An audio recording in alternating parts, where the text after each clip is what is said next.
Құрметті көрермендер, жағдайларыңыз қалай? Бәрі жақсы ма?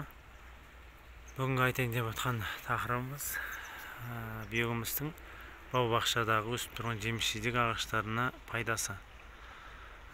Бұның пайдасын айта кететін болсақ, бұның түбіне мысалға актеп атады, талдың түбіне гүлдемей жатып, химикат дәрі сеуіп атады мысалға ше.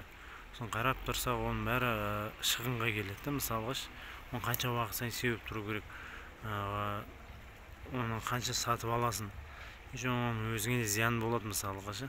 Қарап тұрсаң, ал биогумустың андай кәдімгі жидкей түрімен кәдімгі биогумустың түрін пайдалансақ, мысалға жеміс-жидек талдың мынандай түбіне биогумустың өзін араластырады, топырақпен бірге ше. Бір араластырып қояды. Сол араластырған себебі түбіне ылғалдықты сақтап тұрады және тамырына өте қоректі заттарды жіберіп отырады. Яғни жер шаршаған мысалға ше. Жерге шаршағаннан кейін бұл жерге минералдардың қажетті азот, фосфор қышқылдарын беріп отырады. Ал жидкей түрін осының түбіне 6 ай сайын құйып отырады. Мықты өсу үшін. Сосын мына талдарға себуге де болады, мысалға моторшықпен сепсе де оған еш зияны болмайды. Адамға да, экологияға да, және оның бағалары өте арзан болып келеді. Мысалы, биогумустың өзің литрмен есептеледі. Әр жерде әрқалай. Мысалға, Тараз қаласында 70 теңге, 60 теңгеден табуға болады. Ал сұйық түрін литрі 350 теңгеден